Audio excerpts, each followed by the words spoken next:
നബി സഖാഫി നിങ്ങൾ മറന്നുപോയോ പഴയ ഹൊസങ്കടി സംവാദമൊക്കെ? നിങ്ങളിപ്പോ ഇനി ഫീൽഡിൽ ഇല്ലല്ലോ. ഞാൻ ഇൻഷാല്ലാ വരാം. ഞാൻ വരുന്നുണ്ടേക്ക്. ഇപ്പൊ നിങ്ങൾ ഈ ഫീൽഡിൽ ഇല്ലല്ലോ. എവിടെ പോയി?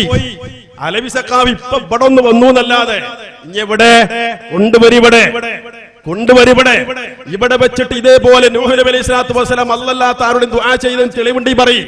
അയ്യൂബ് അലൈഹി സ്വലാത്തു വസ്സലാം അല്ലാഹുവിനോട് ഇസ്തിഗാസ നടത്തിയെന്ന് പറയും. ഇതേപോലെ ഇബ്രാഹിം അലൈഹി സ്വലാത്തു വസ്സലാം ഇങ്ങനെ എണ്ണി പറയാൻ അലവി സഖാഫിക്ക് ചങ്കുറപ്പുണ്ടോ? ഈ ചോദ്യം മുതുവല്ലൂരിന്റെ അന്തരീക്ഷത്തിൽ മുടങ്ങുമല്ലാതെ അദ്ദേഹത്തിന് മറുപടി പറയാൻ കഴിയില്ല. ആ ഉറപ്പ് ഞങ്ങൾക്കുണ്ട്. ചോദിച്ചാ ചോദ്യം ബാക്കിയോ? എന്നിട്ടെങ്കിലും കൊണ്ടുവരുന്നിട്ട് അങ്ങനെ പറഞ്ഞു. എന്തേ എവിടെ പോയൊക്കെ? മാളത്തിൽ ഒളിച്ചില്ലേ? ഫീൽഡ് വിട്ടില്ലേ? തൗഹീദ് ശിർക്കോ? ഇപ്പൊ അല്ല, ഇപ്പൊ പണി വീൽ ചെയർ കൊടുക്കലാത്രേ. അതുപോലെ വാട്ടർ ബെഡ് കൊടുക്കലാണ്, അതേമാതിരി ആംബുലൻസ് കൊടുക്കലാണ് പരിപാടി. ഇതൊക്കെ വിട്ടിട്ടുണ്ട്. നിങ്ങൾക്കറിയാം ഇതിൽ മുജാഹിദുകളുമായി കളിച്ചാൽ അത് ലാഭകരമല്ല എന്ന് അനുഭവത്തിന്റെ ബോധമുള്ളത് കൊണ്ട് പിൻവാങ്ങിയിട്ടുണ്ടല്ലേ നിങ്ങൾ?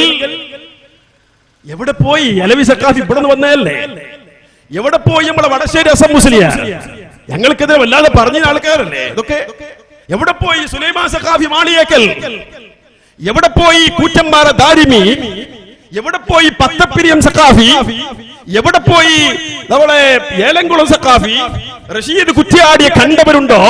പേരോട് എവിടെ പോയി? ഈ തൊട്ടപ്പുറത്ത് ഓമാനൂരിൽ വന്നില്ലേ?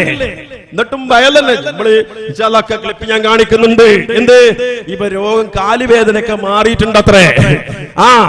അങ്ങനെ എവിടെ പേരോടവിടെ? അതേപോലെ തന്നെ ഇങ്ങനെ പ്രസംഗിച്ചിടുന്ന ആൾക്കാരില്ലേ? എവിടെ പോയി അവരൊക്കെ? ഇവർക്കറിയാം പിടിച്ചു നിൽക്കാൻ ആവനാഴിയിൽ അമ്പില്ല എന്ന് അനുഭവത്തിന്റെ ബോധ്യമായിരുന്നു. കഴിഞ്ഞ സംവാദങ്ങളിൽ ഖണ്ഡന പ്രസംഗങ്ങളിൽ അനുഭവിച്ചറിഞ്ഞ ബോധ്യമായിരുന്നു.